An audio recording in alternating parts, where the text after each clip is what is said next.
இனிய தமிழ் நமது நேயர்களே, அனைவருக்கும் இனிய மதிய வணக்கம். நாம் புதுமையாக ஒரு புதிய பகுதியை புகுத்திருக்கிறோம்.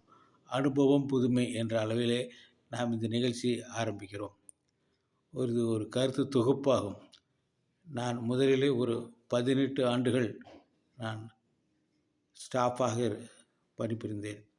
18 ஆண்டுகளுக்கு பின்னாலே நான் நிறைய படித்து சட்டம் முதலியவற்றிலெல்லாம் டிகிரி மற்றும் டிப்ளமோக்கள் பெற்றதனாலே நிர்வாகம் என்னை முதலாளி பக்கத்தில் அமர்த்தியது. அதிலே ஏறத்தாழ 30 ஆண்டுகள், மொத்தம் 48 ஆண்டுகள். இதிலே பல நீதிபதிகளோடு கீழமை கோர்ட்டில் இருக்கிற நீதிபதிகளோடும் ஹைகோர்ட்டில் இருக்கிற நீதிபதிகளோடும் பழகுகின்ற ஒரு சந்தர்ப்பங்கள் கிடைத்தது. அதை பற்றி ஒரு இன்ட்ரெஸ்டான பகுதி இருக்கிறது, அதை பார்ப்போம். முதலிலே நாம் பார்க்க இருப்பது இந்த அனுபவம் புதுமை பக்கத்திலே ஜஸ்டிஸ் சந்துரு அவர்கள் நீதிபதியாக அமர்வதற்கு முன்னாலே அவர் ஒரு தொழிலாளர், ஒரு வழக்கறிஞராக அவர்கள் இருந்தார்கள். முதலிலே அவரை பார்ப்பதற்கு எந்த விதமான அப்பாயின்மெண்ட்டும் தேவையில்லை. ஆனால் அதற்கு அடுத்தபடியாக பின்னாலே அவரை போய் சந்திக்கிற காலத்தில் நிச்சயம் அவரிடத்தில் ஒரு அப்பாயின்மெண்ட் வாங்கித்தான் பார்க்க வேண்டிய சூழ்நிலை இது. என்னை அழைத்து சென்றவர் சிஐடியில் இருக்கக்கூடிய தலைவர் நாராயணன் அவர்கள் என் மீது மிகுந்த அன்பு கொண்டவர். நான் ஸ்டாஃப் அசோசியேஷனில் ஒரு 600 ஸ்டாஃப்களுக்கு தொழிற்சங்கத்திலே செயலாளராக இருந்தேன். முதலிலே நான் பார்க்க இருப்பது என்ன என்றால், நிர்வாகம், அதாவது சூப்பர்வைசர் என்ற அளவிலே வந்தவுடனே அவர் தொழிற்சங்கத்தில் இருக்கக்கூடாது என்று ஒரு வரையறுத்தார். இது நான் படித்த சட்ட புத்தகத்திலும் அப்படி இல்லை. இருந்தாலும் ஒரு பெரிய ஒரு வழக்கறிஞரிடம் ஒரு எண்ணத்தை கேட்பது, கருத்து கேட்பது சால சிறந்தது என்று நாராயணன் அவர்களிடத்தில் நான் சொல்ல அவர் என்னை அழைத்து சென்றார். அதுதான் திரு சந்துரு அவர்களோட முதல் சந்திப்பு. அப்பொழுது அவர்கள் என்னிடத்திலெல்லாம் விசாரித்து விட்டு அவர்கள் சொன்னார்கள். அவர் சொன்னது என்னவென்றால், ஒர்க்மேன் என்பதற்கு டெஃபினிஷன், ஒர்க்மேன் என்று சொன்னால் யார் என்று பார்ப்போம். ஆனால் அவர்களுக்கு தனிப்பட்ட முறையிலே சில ஒரு பிரிவிலேஜ் இருந்தது. அதில் ஏவற்றிலே கையெழுத்து போடுவது, ஒழுங்கு நடவடிக்கை எடுப்பதற்கு அவர்களுக்கு உரிமை, இவையெல்லாம் இருந்தால் தான் அவர்கள் ஒர்க்மேன் இல்லாத நிர்வாக பகுதியை சேர்ந்தவராக இருப்பார். இல்லாவிடில் அவர் சாதாரண அவர்கள் ஆர்டினரியாக இருக்கக்கூடிய ஒர்க்மேன் தான் என்று அவர்கள் குறிப்பிட்டிருந்தார்கள். அதற்கு ஆதரவாக அவர்கள் என்ன கொடுத்தார்கள் என்றால், எல்ஐசியில் இருக்கக்கூடிய டெவலப்மெண்ட் ஆஃபீஸரும் ஒரு ஒர்க்மேன் தான் என்று அவர் கொடுத்தார். எங்களுடைய பகுதியெல்லாம் இருக்கக்கூடிய பகுதியெல்லாம் பார்த்துவிட்டு அவர்கள் இருக்கக்கூடிய முதன்மை மேலாளராக இருப்பவர்களும் ஒர்க்மேன் தான் என்று அவர்கள் என்னிடத்தில் சொன்னார்கள். அந்த முறையில் அதற்கு ஆதரவாக அவர்கள் எனக்கு ஒரு ஹைகோர்ட் ஜட்ஜ்மெண்ட்டையும், அதுவும் சென்னை ஹைகோர்ட்டுடைய ஜட்ஜ்மெண்ட்டும் காப்பி ஒன்றை எனக்கு கொடுத்தார்கள். அது எனக்கு பலன் கிடைத்தது. நிர்வாக பகுதியிலே சென்ற பொழுது நிர்வாகம் சூப்பர்வைசர்களுக்கு இந்த செட்டில்மெண்ட் பொருந்தாது என்று குறிப்பிட்டிருந்தார்கள். ஆனால் அந்த ஐடி ஆக்ட் கீழே குறிப்பிட்டிருந்த செட்டில்மெண்ட் அவர்களுக்கும் பொருந்தும் என்று வாதிடுவதற்கு எனக்கு அவர் கொடுத்திருந்த அந்த சைட்டேஷன், அந்த எல்ஐசி வழக்கு எனக்கு ஒரு சாதகமாக அமைந்தது.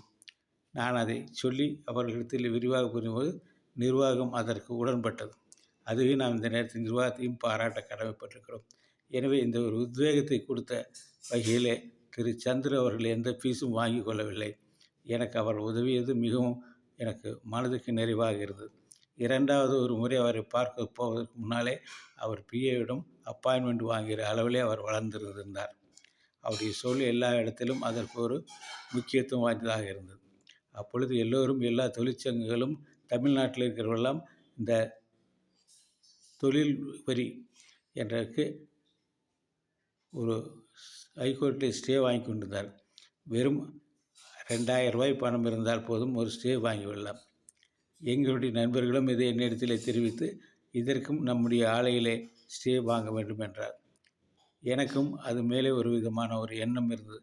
நான் திரு சந்துரு அவர்களை சந்திக்கிற பொழுது நான் நினைத்த உடனே 2000 ரூபாய் கொடுத்து ஒரு ஸ்டே ஆர்டர் வாங்கி விடலாம் என்று நினைத்தேன்.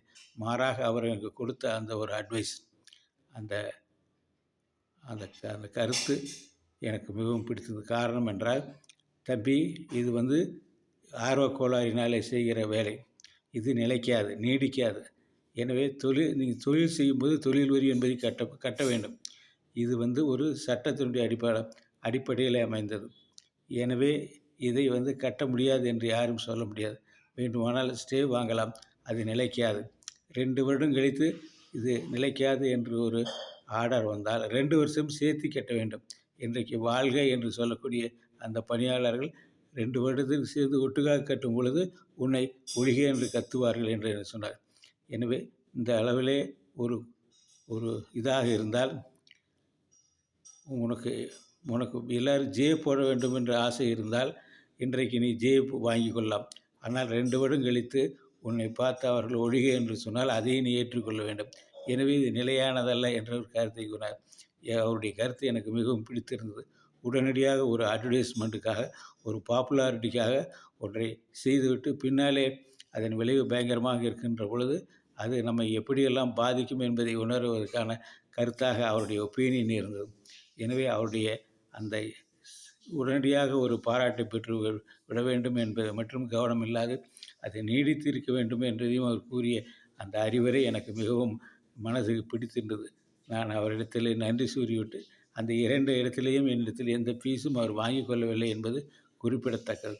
நாராயணன் அவர்களுக்கு என்ற எண்ணம் என்றால் என்னை எப்படியாவது ஒரு கம்யூனிஸ்ட் ஆக்கிவிட வேண்டும் என்ற எண்ணம். ஆனால் நிர்வாகம் என்ன செய்தது? ஒரு 18 ஆண்டுகளுக்கு இருந்ததுக்கு பின்னாலே நான் படித்து பிகாம் படித்து விட்டு தான் வேலையிலே சேர்ந்தேன்.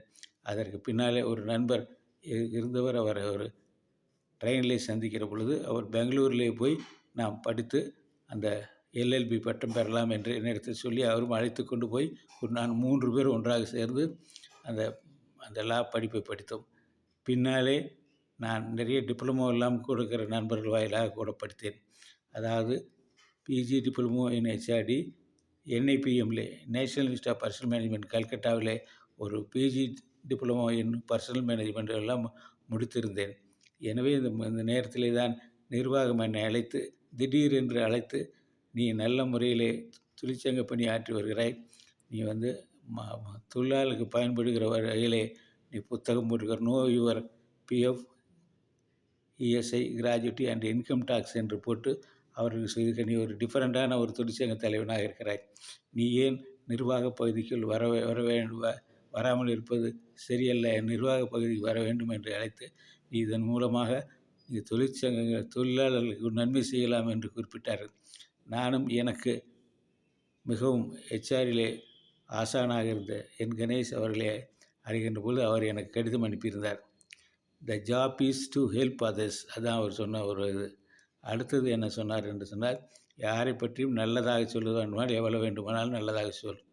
ஆனால் ஒருத்தர் பற்றி குறை கூறுவதாக இருந்தால் அவரை உன்னால் காப்பாற்ற முடியும் என்று இருந்தால் மட்டும் நீ அவரை பற்றியான குறைகளை கூறு என்று அவர் கொடுத்திருந்தார். இதெல்லாம் எனக்கு வேத வாக்காக அமைந்தது. எனவே அடுத்ததாக நான் இப்போது நீதிபதி ஜஸ்டிஸ் அவர்களோடு கொடுத்த அறிவுரையும் எனக்கு மிகவும் வலு சேர்ப்பதாக இருந்தது, என்று பணிக்கு வழி சேர்ப்பதாக இருந்தது. அடுத்து நான் பார்ப்ப போவது என்றால் இதே மாதிரி இருந்த அளவிலே அடுத்தது வக்கீலாக இருந்தார் கம்யூனிஸ்ட் பி. ராமமூர்த்தி அவர்களுடைய புதல்வி வைகை அவர்களோட பழகின்ற பொழுது அவருக்கு இருந்த அந்த ஒரு நாலேஜ், லீகல் நாலேஜ், அது எவ்வளவு தூரம் ஒரு ஷார்ப்பாக இருந்தது என்பதை அறியக்கூடிய ஒரு சந்தர்ப்பம் கிடைத்தது திரு வைகை அவர்களோடு. அப்பொழுது அவர்களெல்லாம் ராவன் ரெட்டி என்ற ஒரு லா ஃபேமிலியில் பணியாற்றி கொண்டிருந்தார். அந்த முறையில் அவரை எப்படி நான் தெரிந்து கொண்டேன், அவர்களிடத்தில் எந்த விதத்திலே நான் அவருடைய அந்த லீகல் நாலேஜ் பயன்பட்டது என்பதை ப்ராக்டிக்கலாக அறிந்து கொண்ட சந்தர்ப்பம் அந்த சமயத்திலே கிடைத்தது. இந்த அருமையான சந்தர்ப்பங்களை உங்களிடத்தில் பகிர்ந்து கொள்வதை நான் பெருமை அடைகிறேன். திரு வைகை அவர்களோடு இருந்த ஒரு அனுபவத்தை நாளை பார்க்கலாமா? நன்றி, வணக்கம்.